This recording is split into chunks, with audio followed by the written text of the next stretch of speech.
നമ്മുടെ വയനാട്ടിൽ ഒരു വാഗമൺ ഉണ്ട് എന്ന് പറഞ്ഞിട്ട് അതൊന്നിങ്ങനെ കാണാൻ വേണ്ടി വന്നതാണ് കേട്ടോ. ഞാൻ ഫസ്റ്റ് ടൈമാണ് ഈ ഒരു സ്പോട്ട് കാണുന്നത് കേട്ടോ. വയനാട്ടിൽ മുനീശ്വരൻ കുന്നിലാണ് ഞാനിപ്പോൾ നിൽക്കുന്നത്.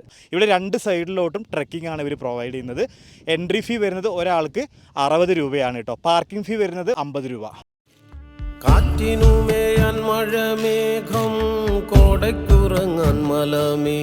നമ്മൾ ട്രെക്കിംഗ് ആരംഭിച്ചിട്ട് ഇപ്പോൾ 300 മീറ്റർ കഴിഞ്ഞിട്ടുണ്ട്. അപ്പോൾ എങ്ങനെ ഇത് വാഗമൺ തന്നെ ആണോ എന്നുള്ളത് നമുക്ക് മുകളിൽ പോയിട്ട് കാണാം കേട്ടോ. അപ്പോൾ ഞങ്ങളിത് കുന്നിന് മുകളിലോട്ട് ഇങ്ങനെ കയറിക്കൊണ്ടിരിക്കുകയാണ്.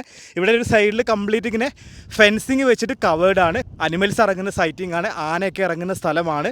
നമുക്ക് ഈ കുന്നിൻ്റെ മുകളിൽ നിന്നല്ലേ നോക്കി നിങ്ങൾ താഴോട്ട് അടിപൊളി വ്യൂ ആട്ടോ, ഒരു രക്ഷയില്ല. വാഗമൺ ആണ് അല്ലേന്നൊന്നും എനിക്കറിയില്ല, പക്ഷേ ഒരു കാര്യം എനിക്ക് ഉറപ്പാണ് കേട്ടോ, ഞാനിവിടെ ഇതുവരെ വരാതിരുന്നത് എനിക്കൊരു നല്ലൊരു നഷ്ടം തന്നെയാണെന്നുള്ളത് ഇപ്പോൾ എനിക്ക് മനസ്സിലായി.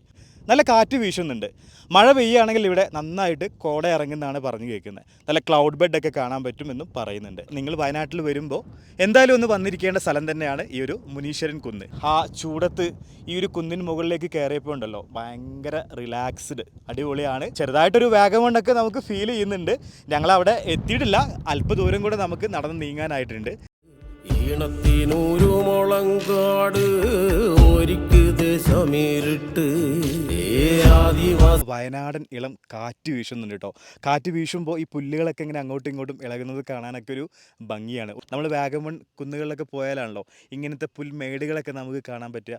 ഇനിയിപ്പോൾ നിങ്ങൾക്ക് കുറച്ചൊരു 6 മണി വരെയൊക്കെ വെയിറ്റ് ചെയ്യാം നമുക്ക്, പക്ഷേ നമുക്ക് ടൈമില്ല. 6 മണിക്ക് നമുക്ക് ഇവിടുന്ന് താഴോട്ട് ഇറങ്ങണം. അതുകൊണ്ട് നമുക്ക് മോർണിംഗിലൊക്കെ വരികയാണെങ്കിൽ ഒരുപക്ഷെ നിങ്ങൾക്ക് സൺറൈസൊക്കെ കാണാനായിട്ട് സാധിക്കും. ഇപ്പം കോട ഇങ്ങനെ കയറി വരുന്നുണ്ട്. മഴ പെയ്തിരുന്നെങ്കിൽ ഫുള്ള് ഇങ്ങനെ കോട മൂടിയിട്ട് ഒരുപക്ഷെ നിങ്ങൾക്ക് ക്ലൗഡ് ബെഡൊക്കെ കാണാനായിട്ടും ചാൻസ് ഉണ്ട്. അനിമൽസ് ഇറങ്ങുന്ന ഏരിയ ആണെന്ന് പറഞ്ഞു, അതുകൊണ്ട് തന്നെ കംപ്ലീറ്റ് ഏരിയ ഇവർ ഫെൻസിങ് കൊണ്ട് കവർ ചെയ്തിട്ടുണ്ട്. ഭയങ്കര ഇഷ്ടപ്പെട്ടു. അപ്പോഴേ വയനാട് വരുന്ന ആളുകൾ പറ്റുകയാണെങ്കിൽ ഇതുവഴി ഒന്ന് പാസ് ചെയ്യുകയാണെങ്കിൽ എന്തായാലും ഒന്ന് വന്ന് നോക്കുക കേട്ടോ. താഴെ ഗൈഡ് ഉണ്ട്, നമുക്ക് കാര്യങ്ങളൊക്കെ അവർ വളരെയധികം നന്നായിട്ട് എക്സ്പ്ലെയിൻ ചെയ്തതിന് ശേഷമാണ് പുതുതായിട്ട് വരുന്ന ആളുകളെ ഈ ഒരു മലയുടെ മുകളിൽ